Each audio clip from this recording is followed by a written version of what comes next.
Yun mengatakan kedua negara bersedia mengirim pasukan jika ada gencatan senjata permanen di Gaza.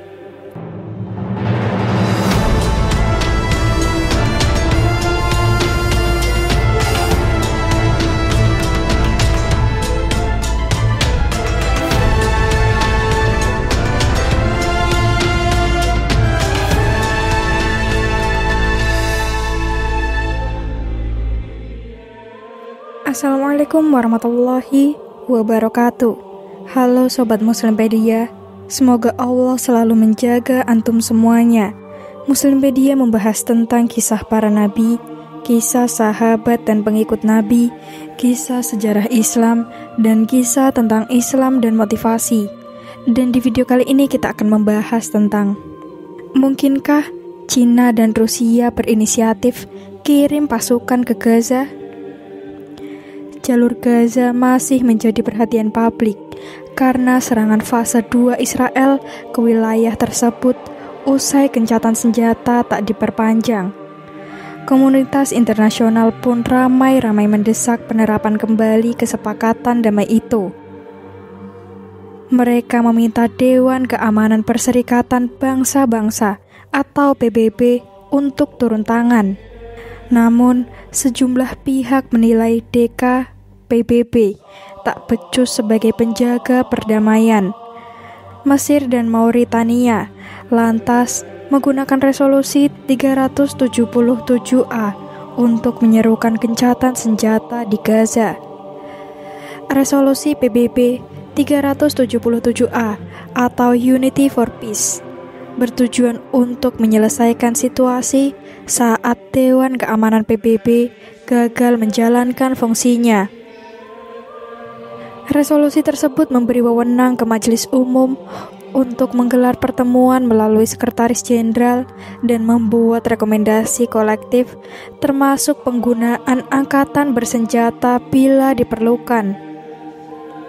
Jika rekomendasi disetujui, pengamat hubungan internasional dari Universitas Indonesia, Yun Mahmud, menduga Cina dan Rusia bersedia mengirim pasukan internasional ke Gaza. Yun mengatakan kedua negara bersedia mengirim pasukan jika ada gencatan senjata permanen di Gaza. Sebagai penjaga perdamaian, jika gencatan senjata dilakukan dan Israel bersedia menarik diri dari wilayah pendudukan di Gaza dan tepi barat, kata Yun kepada cnnindonesia.com pada Kamis, tanggal 14 Desember.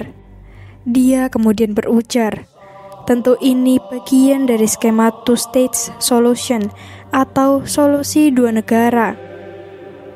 Solusi dua negara adalah kerangka penyelesaian konflik Israel-Palestina yang disetujui secara internasional untuk mendirikan dua negara berdampingan, hidup damai, saling menghargai, dan saling mengakui kemerdekaan. Artinya, pengerahan pasukan internasional baru bisa terjadi jika tak ada lagi agresi dan pasukan Israel dan Palestina. Yun juga membeberkan tantangan kedua negara jika bersedia menghadirkan pasukan internasional. Israel selaku sekutu Amerika Serikat dan pihak yang melancarkan agresi sulit berkomunikasi dengan Rusia. Israel lebih mudah berkomunikasi dengan Cina dibanding dengan Rusia, kata Yun. Di sisi lain, Rusia juga punya riwayat menginvasi Ukraina sehingga memicu keraguan publik soal pengerahan pasukan perdamaian. Namun, Rusia lebih mudah berkomunikasi dengan negara-negara Arab. Yun lantas menilai Rusia bisa memakai cara lain tanpa mengirim pasukan secara langsung, salah satunya dengan mengirim observer atau analis militer ke negara Arab. Baru-baru ini, negara Arab menolak pembentukan pasukan internasional untuk Gaza saat agresi Israel ke Palestina kian brutal. Penolakan itu muncul ketika para pemimpin negara Arab hadir di Forum Doha, Qatar pada 10 sampai 11 Desember. tak seorang pun dari wilayah ini atau Teluk akan menerima untuk mengerahkan pasukan mengikuti tank Israel. Ini tidak bisa diterima, kata Perdana Menteri Qatar, Sheikh Mohammed bin Abdul Rahman Al Thani.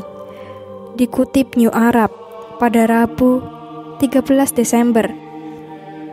Al Thani juga menentang kekuatan internasional di Gaza dalam kondisi saat ini. Ia menilai dunia tidak boleh selalu membicarakan warga Palestina seolah mereka butuh wali. Namun, Yun optimis negara-negara Arab akan berpikir ulang jika gencatan senjata permanen diterapkan.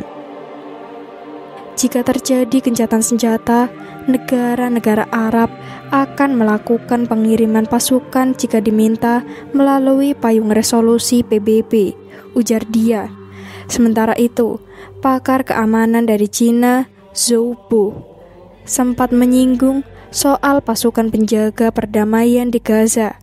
Komentar dia merespon laporan yang menyebut Israel dan Amerika Serikat membeberkan 3 opsi usai agresi rampung.